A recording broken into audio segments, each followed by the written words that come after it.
बिस्मिल्लाहिर्रहमानिर्रहीम, अस्सलाम वालेकुम। सब ठीक हैं, आप खैरियत से हैं।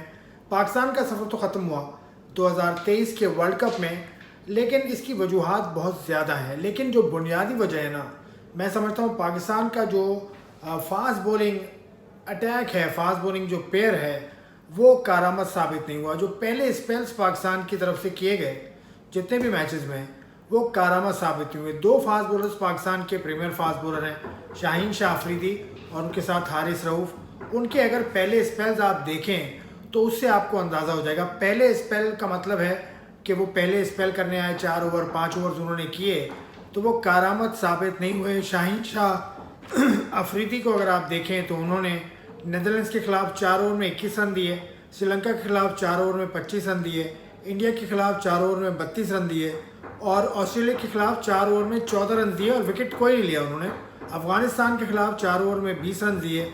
उसके अलावा साउथ अफ्रीका के खिलाफ 4 ओवर में 26 रन दिए और एक खिलाड़ी आउट किया। तो ये उनकी पहली विकेट थी पहले स्पेल के अंदर।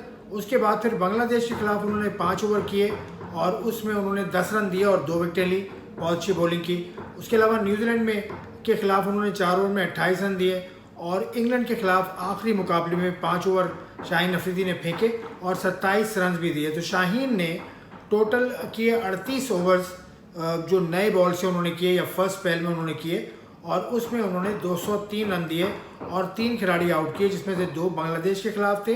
अब आपको याद होगा कि ऑस्ट्रेलिया के खिलाफ भी उन्होंने 5 आउट किए थे, लेकिन वो ऑस्ट्रेलिया का स्कोर हो गया था 259, यानी एक कम 60, 260 लगभग स्कोर हो गया था और ऑस्ट्रेलिया का कोई खिलाड़ी आउट नहीं था।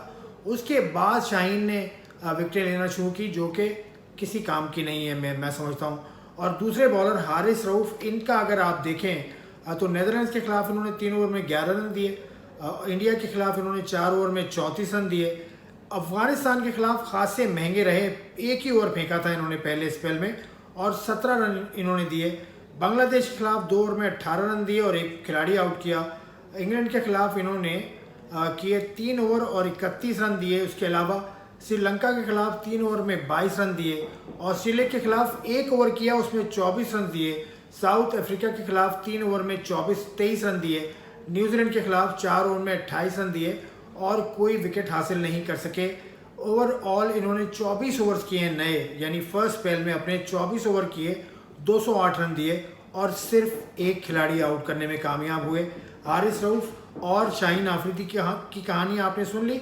अब जो आपके प्रीमियर स्पिनर्स हैं, शादाब खान और नवाज़, उन्होंने शादाब ने 6 मैचेस में 2 विकेटें ली और नवाज़ ने 5 मैचेस खेलकर 2 खिलाड़ी आउट किए।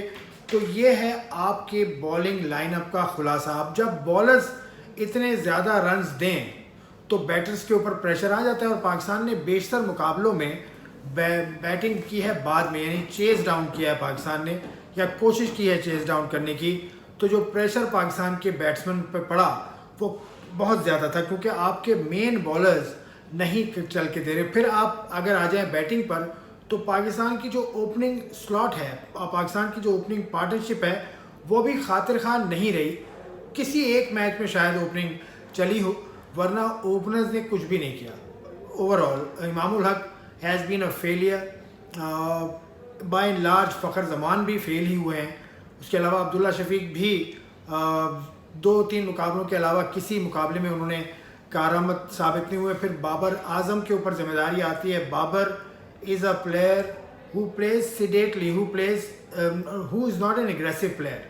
तो बाबर संभल के खेलते हैं, लेकिन बाबर ने भी वो जिम्मेदारी पूरी नहीं की, मानना होगा बाबर को भी।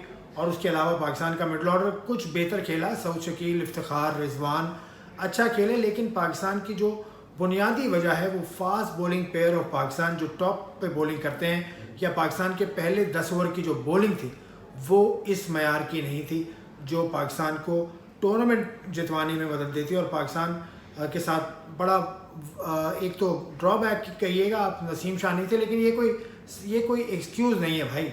वकार यूनुस इंजर्ड हो गए थे 92 वर्ल्ड कप से पहले, तो this can not be counted as an excuse. तो ये थी सूरत हाल। तो मैंने सोचा आपके सामने रख दूं। आज आखिरी मुकाबला था तो अब खुल के बात होगी।